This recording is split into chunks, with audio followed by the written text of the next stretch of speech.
শ্রী ভগবান পৃথুকে এইভাবে আত্মজ্ঞান বিষয়ক উপদেশ দিয়ে বললেন, হে বীর পৃথু, তুমি ইন্দ্রিয় ও মনকে সংযত করে সকলের প্রতি সমভাবাপন্ন হয়ে নিষ্কামভাবে তোমার কর্তব্য কর্ম অর্থাৎ প্রজাদের পালন করো। তাতেই তুমি পরম শান্তি, পরম পদ লাভ করবে।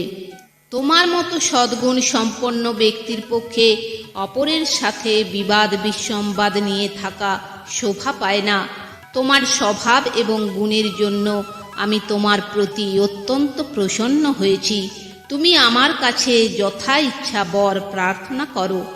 মহারাজ পৃথু তখন শ্রী ভগবানের সামনে কৃতাঞ্জলি পুটে দাঁড়িয়ে প্রেমাশ্রু ধারায় সিক্ত হয়ে বলতে লাগলেন, হে বিভু, আপনি হচ্ছেন বরদেশ্বর।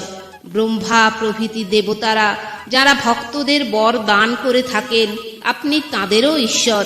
সুতরাং আপনার কাছে বিজ্ঞ ব্যক্তিরা কি কখনো অহংকার প্রভৃতি গুণের দ্বারা বিকারপ্রাপ্ত অর্থাৎ দেহাভিমানী ব্যক্তিদের মতো ভোগ্য বস্তু প্রার্থনা করতে পারে?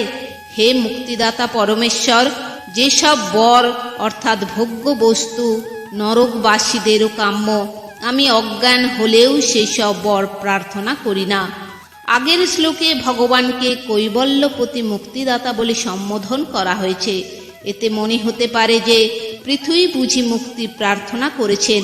সেই জন্য এই শ্লোকে পৃথু স্পষ্ট করেই বলেছেন, মোক্ষ অবস্থাতেও যদি মহাপুরুষদের হৃদয় নিঃসৃত আপনার পাদপদ্মের গুণকীর্তন রূপ কথামৃত লাভ করা না যায়, তবে আমার সেরকম মোক্ষ চাই না। তাহলে পৃথু কি চান? বলছেন, আপনি আমায় অসংখ্য কর্ণ শ্রবণেন্দ্রিয় দান করুন, যাতে প্রাণ ভরে আপনার গুণকথা শুনতে পারি। মাত্র দুটি কানে আপনার গুণকথা শুনে তৃপ্তি পাচ্ছি না। সুতরাং আমায় অজস্র শ্রবণেন্দ্রিয় দান করুন, প্রাণ ভরে আপনার কথা শুনি।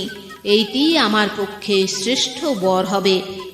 কৃষ্ণ, এই দুটি বর্ণ যদি মুখে তাণ্ডবিনী হয় অর্থাৎ উচ্চারিত হয়, তবে বহু বহু মুখের জন্য বাসনা হয়, অর্থাৎ বহু মুখে এই কৃষ্ণ নাম করার ইচ্ছা হয়।